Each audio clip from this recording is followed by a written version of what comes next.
नमस्कार दोस्तों, एक बार फिर से आपका स्वागत है मेरे YouTube चैनल पे। तो सभी को राम राम। तो जैसा कि हमने प्रॉमिस किया था कि एक बेसिक एस्ट्रोलॉजी ऑफ वैदिक साइंस हम लेके आएंगे, तो आज वो टाइम आ गया है।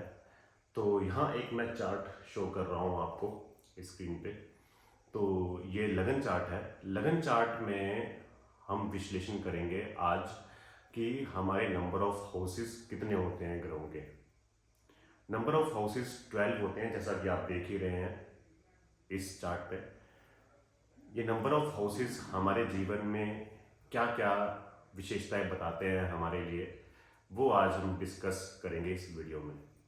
नंबर फर्स्ट अगर मैं बात करूं, यहाँ पे जहाँ पे नंबर 1 लिखा है, आपने उस नंबर 1 को नहीं मेंशन करना है, यहाँ पे उसको नहीं देखना है वो नंबर 1 लिखा है। आपने सिर्फ ये देखना है वो एक हाउस है, वो एक बॉक्स है, उसमें एक हाउस है, वो उसको मैं मान के चला हूँ यहाँ पे कि ये लगन हाउस है। ठीक है, जहाँ पे भी लगन होता है हमारे फर्स्ट हाउस में, वो ये शो करता है कि आप कितने ज़्यादा, आप अपने आप में कितने ज़्यादा समृद्ध होंगे।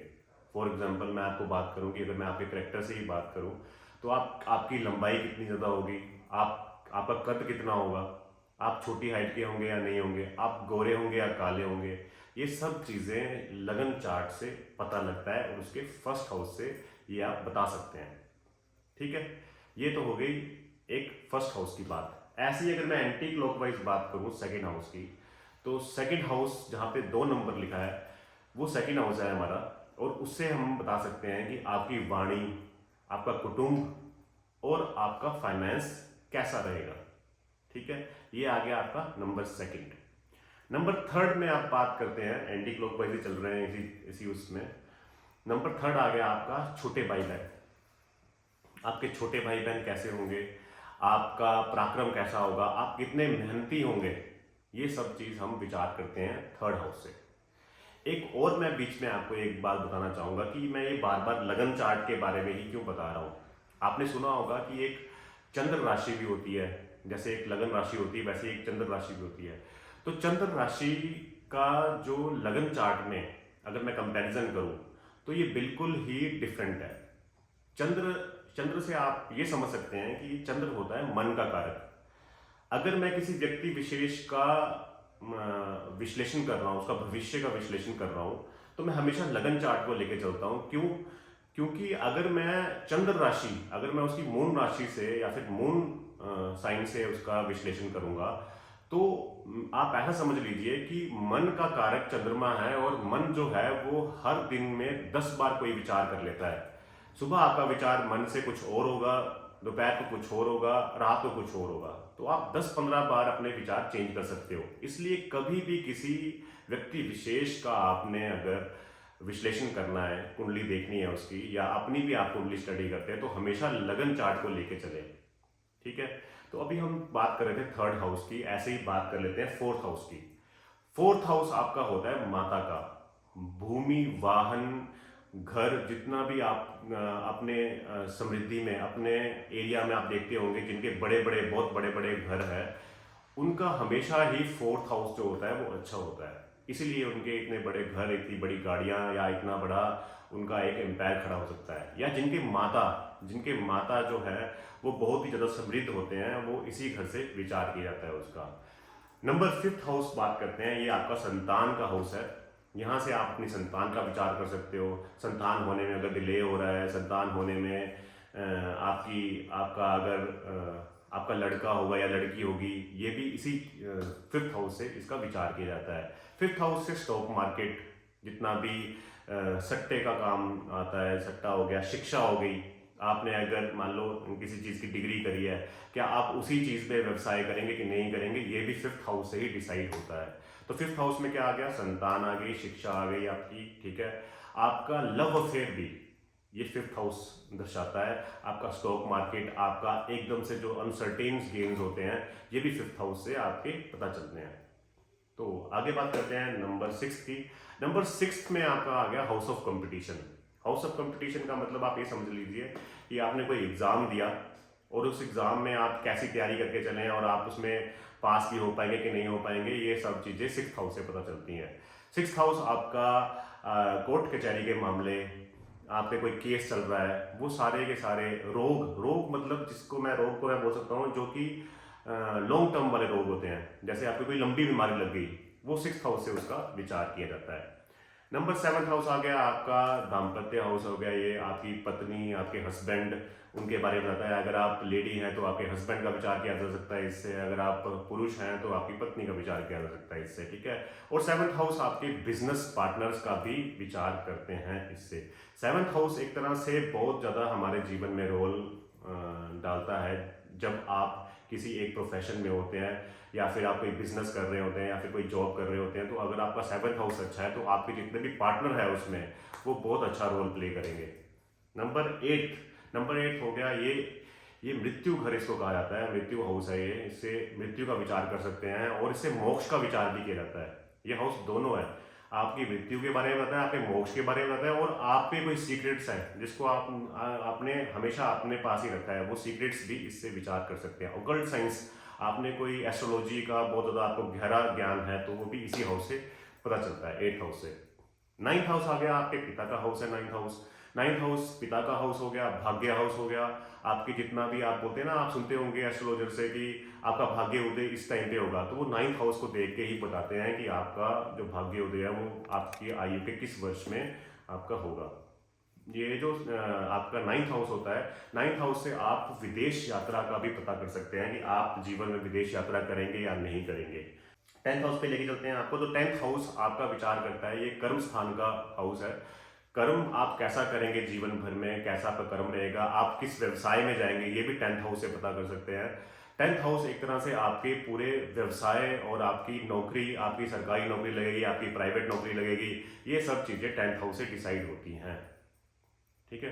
अब आ गया 11th हाउस। 11th हाउस जो होता है हमारा, वो होता है हमारी दैनिक, जो हमारी दैनिक फाइनेंस होता है, उसके बारे में इसमें डिस्कस किया जाता है। जैसे फॉर एग्जांपल मैं बात करूँ, अगर मैं 2nd हाउस की बात करूँ, तो 2nd हाउस में जब मैंने फाइनेंस बोला, 2nd हाउस में जो हमारी धन की स्थिति होती है वो हमारा एक एकत्रित धन होता है, जो हमारे फैमिली के पास भी हो सकता है, जो पूरे एक बैंक बैलेंस में होता है। लेकिन अगर मैं बात करूँ जो आप दैनिक जीवन से पैसा कमाते हैं, अपनी जॉब से पैसा कमाते हैं, अपने बिजनेस से एक दिनचर्या का पैसा कमाते हैं ना, जो वो 11th हाउस से आता है। और थोड़े बहुत जो अनसर्टेन्स गेन्स इससे भी देखे जा सकते हैं, बट वो लिटिल माइन्योर होते हैं, ठीक है। ऐसे ही अगर मैं 5th हाउस की बात करूँ, तो 5th हाउस में ये वाले जो गेन्स होते हैं स्टॉक मार्केट वाले, ये बहुत काफ़ी बड़े गेन्स भी हो सकते हैं, ठीक है।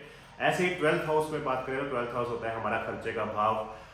अगर हम खर्चा करते हैं लिमिटेड तो वो भी 12th हाउस से देखा जाता है, अगर हम खर्चा करते हैं बहुत ज़्यादा तो वो भी 12th हाउस से देखा जाता है। ऐसे ही 12th हाउस हमारे हॉस्पिटल के खर्चे, हमारे दवाइयों के खर्चे, ये भी सारे के सारे जितने भी हमारे जीवन भर के दवाइयों के खर्चे, ऐसी जितनी भी चीज़ें होती हैं, जितने भी हमारे एक्सीडेंट के बाद हमारे जो खर्चे होते हैं, वो वाले खर्चे भी इसी से देखे जाते हैं 12th हाउस से। तो ये था 12 के 12 हाउसेस का यहाँ पे विश्लेषण। यहाँ पे जो आपने मार्किंग देखी, यहाँ पे 1 2 3 4 5 6 7 8 9 10 11 12 जो ये लिखा है, ये राशियाँ लिखी गई है। अगर हम इस 1 2 3 4 5 6 7 8 9 10 11 12 को हटा दें यहाँ से, तो ये यहाँ पे बचे हाउसेस। तो ये एंटी क्लॉकवाइज चलते हैं हाउस। अभी राशियों की बात हम करेंगे अगले लेक्चर में, अगली वीडियो में। तो अभी तक जो है आपको इतना समझना है कि ये जो घर है इनकी प्रॉपर्टीज क्या क्या हैं, ठीक है। अब यहाँ पे कुछ लोग मुझे कहेंगे कि आपने तो लगन चार्ट से ये चीजें सारी बता दी, आपने क्यों नहीं एक हमको मून राशि मतलब चंद्रमा राशि से क्यों नहीं बताया, आपने लगन राशि क्यों ही स्टडी करवा रहे हो हमको, एक चंद्र राशि की भी सेपरेट वीडियो बना दो, ऐसा बोलेंगे। ऐसा नहीं होता। जो चंद्रमा राशि है, चंद्र राशि है, उससे आप किसी व्यक्ति का भविष्य या उसका पास्ट नहीं बता सकते कि वो कैसा होगा, क्योंकि चंद्रमा का मैंने पहले ही आपको बता दिया, चंद्रमा जो है हमारे दैनिक जीवन में चंद्रमा की वजह से मून इफेक्ट होता है, और मून जो है हमारा मन का कारक है। मन का कारक है तो हमारा जो मन है वो कभी भी स्थिर नहीं रहता, इसलिए कभी भी कोई विश्लेषण हम मून राशि से, चंद्रमा राशि से नहीं कर सकते। इसलिए मैं चंद्र राशि को छोड़ के आपको लगन राशि के बारे में बता रहा हूँ, क्योंकि लगन राशि जो है आपकी पूरी की पूरी बॉडी के बारे में आपको बताता है, आप पूरे जीवन में क्या करेंगे वो चीज़ें बताता है। और जो हमारी कुंडली है, कुछ लोग कहते हैं कि एस्ट्रोलॉजी जो है वो 50% ठीक है, कुछ लोग कहते हैं 70% ठीक है, कुछ लोग कहते हैं कि 99% ठीक है। मैं बोलता हूँ एस्ट्रोलॉजी जो है वो 100% सही है, लेकिन अगर किसी को ढंग से सिखाया हो या किसी ने सीखा हो। हम सब यही मान के चलते हैं कि हम 2-4 रील्स देख लेते हैं, 2-4 वीडियोस देख लेते हैं और हम सोचते हैं हम तो एस्ट्रोलॉजर बन गए। ऐसा नहीं है। एस्ट्रोलॉजी को जितना ज़्यादा गहराई से आप जानोगे उतना ज़्यादा ही आपको समझ में आएगा कि ये क्या चीज़ है। जैसे मैं आपको एग्जांपल दूँ, मुझे एक जब मैं एक किसी व्यक्ति की एस्ट्रोलॉजी में कुंडली देख रहा था, तो उनके जुड़वा बच्चे हुए थे। एक बच्चा उनका जो है वो बहुत अच्छा खासा एक अच्छी कंपनी में इंजीनियर लग गया है, और दूसरा जो बच्चा है वो लाइफ में कुछ नहीं कर रहा है। हालांकि जो दोनों का जो टाइम, डेट ऑफ बर्थ, सब कुछ, प्लेस, सारा एक जैसा ही था। ठीक है, मतलब लिमिटेड उनमें होगा, 5 मिनट का डिफरेंस होगा उस जातक की कुंडली में दोनों की। तो उसमें हुआ क्या कि ये सब चीजें जो होती हैं ये प्रारब्ध का खेल है। प्रारब्ध मतलब कि आप जैसे कर्म पिछले जन्म में करके आए हो, क्योंकि कुछ कुछ कुछ लोग तो ये भी बोलेंगे कि पिछले जन्म भी नहीं होते, ठीक है, बट जैसा आप कर्म पिछले जन्म से करके आए हो वैसे ही आपको लगन कुंडली मिली है। ठीक है, वैसी लगन कुंडली मिल गई। अब जो 5 मिनट का जो डिफरेंस आया उन दोनों बच्चों में, वो उसको बोलते हैं होरा का डिफरेंस। होरा एक अलग साइंस है। उस होरा में क्या होता है कि आपके मल्टी डायमेंशंस, जैसे मैं बोलूँ कि टाइम में ना, जैसे हमारा टाइम चल रहा है, जैसे मैं अभी बोलूँ कि अभी 9 बजे है सुबह के, तो 9 बज के जब 5 मिनट हुए ना, तो उसके मल्टी यूनिवर्स के डिफ्लेक्शंस हैं। अब ये बोलोगे आप ये क्या बोल दिया मैंने, तो ये कोई रॉकेट साइंस नहीं है, ये सब भृगु ऋषि ने अपनी पुस्तक में लिखा है। मैं उसको डिस्क्रिप्शन में डाल दूंगा, उससे आप पढ़ सकते हो। लेकिन वो मल्टी यूनिवर्स में जब अलग अलग उसके कण होते हैं ना, जैसे अलग अलग सुई घट घट घटते हैं, जैसे सुई चलती है 1 सेकंड में, 2 सेकंड में, 3 सेकंड में, तो वो होरा भी गिरी जाती है। तो उस होरा में उस बच्चे से कुछ पाप हुआ होगा। उस पाप की वजह से उसके जो पिछले जो कर्म है, जो पिछले उसका प्रारब्ध है, वो आगे आके निकल के आया और वो उसको लाइफ में कुछ करने नहीं दे रहा। और इससे आप ये नहीं कह सकते कि अगर कोई बंदा लाइफ में कुछ कर नहीं रहा है तो उसके कर्म बुरे हैं, ऐसा भी नहीं है।